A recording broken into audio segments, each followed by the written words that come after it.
नमस्कार, आप देख रहे हैं न्यूज़ इंडिया। मैं हूं शिवेंद्र आपके साथ। आज हम बात करेंगे पूर्व एमएलसी और भाजपा के वरिष्ठ नेता रामचंद्र प्रधान जी से, जिनसे हम कई सारे मुद्दों पे बातचीत करेंगे। यूपी के जो मुद्दे होंगे, खासकर 2022 में जो विधानसभा चुनाव होना है उसको लेकर, और भी बातचीत करेंगे। तो सबसे पहले स्वागत है सर आपका हमारे शो में। धन्यवाद। तो पहला सवाल मेरा सर आपसे ये है कि जो भाजपा की जो 2022 में तैयारी है वो किस तरीके से चल रही है? देखिए शिवन जी, भारतीय जनता पार्टी की तैयारी जिस तरह से 2017 के पहले भारतीय जनता पार्टी ने तैयारी की थी, उससे अच्छी तैयारी कर रहे हैं 2022 के लिए। क्योंकि 2022 में जो आज पूरे प्रदेश में जो भी इस समय पार्टियां हैं, चाहे सपा बसपा कांग्रेस, भारतीय जनता पार्टी ने पूरे 4 साल आज उत्तर प्रदेश में सरकार का हो गया, और उन 4 सालों में कभी ये नहीं हुआ कि शासन सत्ता के मद में मदहोश होकर के भारतीय जनता पार्टी के कार्यकर्ताओं ने काम किया, ऐसा नहीं है।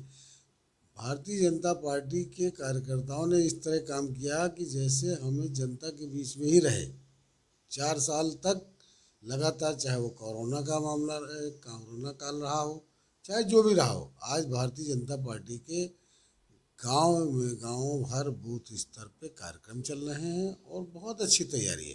2017 से भी बेहतर तैयारी 2022 की है।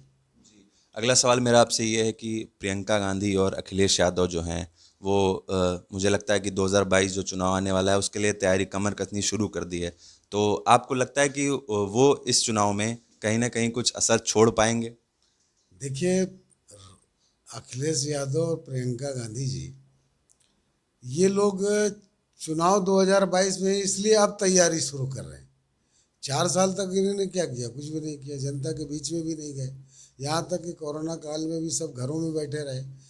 तो अब उन्होंने शुरू किया है, और ठीक है, राजनीतिक दल हैं, अपना अपना काम कर रहे हैं, लेकिन भारतीय जनता पार्टी की तैयारी के आगे उनकी 5% की भी तैयारी नहीं।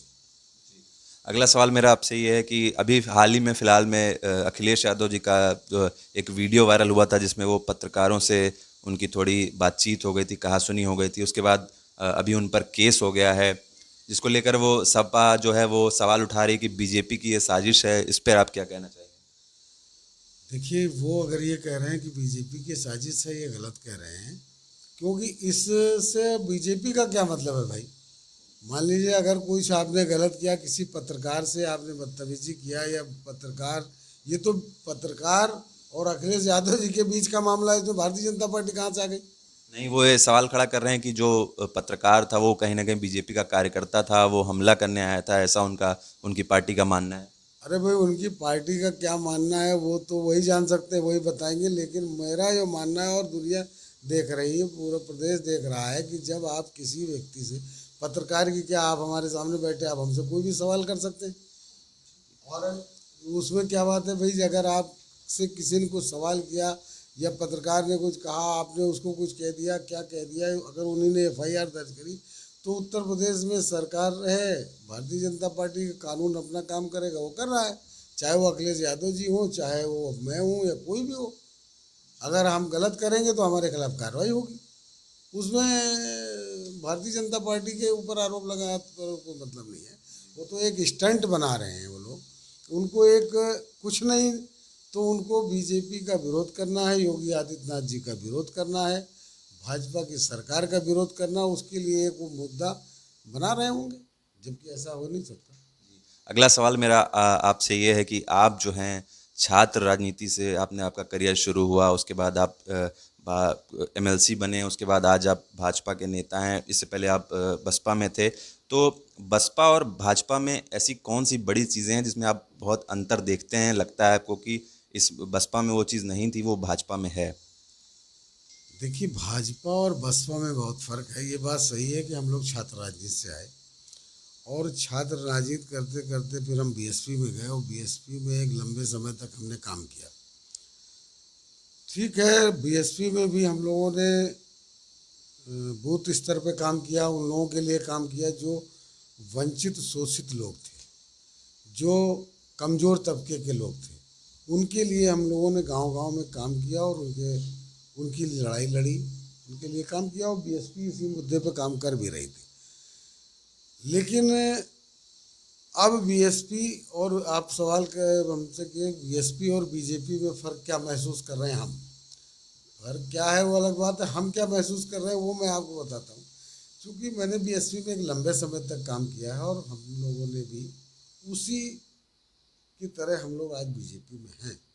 और बीजेपी में और बीएसपी में जो मुझे फ़र्क लगता है वो वन मैन शो पार्टी थी, वहाँ बहन जी सब कुछ थी, उसके आगे वो सब कार्यकर्ता और सब कुछ और कोई मतलब नहीं था। हमें अपनी बात कहने का भी पूरा अधिकार या कोई हिम्मत नहीं थी कि हम अपनी कोई बात राय दे दें या कुछ मशविरा दें। वो तो उन्होंने जो कहा उसको ही करना है।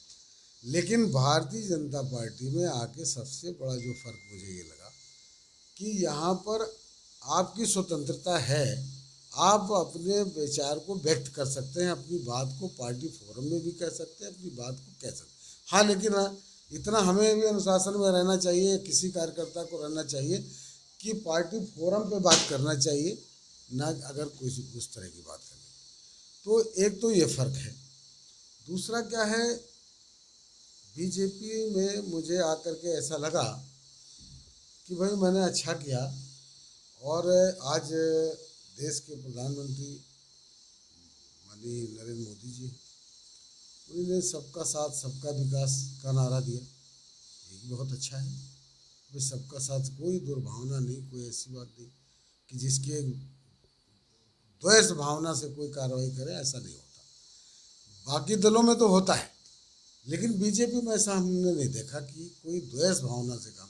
अगर तो आप जैसे अभी आप कह रहे थे अखिलेश यादव जी का पत्रकार से विवाद हो गया और अखिलेश यादव जी ये कहने लगे कि भाजपा का इसमें रोल है, तो ये कोई आरोप प्रत्यारोप लगाए अलग बात है, लेकिन ऐसा होता नहीं है। अगला सवाल मेरा आपसे ये है कि 2022 चुनाव में आपको कौन सी ऐसी पार्टी है जो लगता है कि भाजपा को कुछ हद तक टक्कर दे सकती है या टक्कर दे सकती है?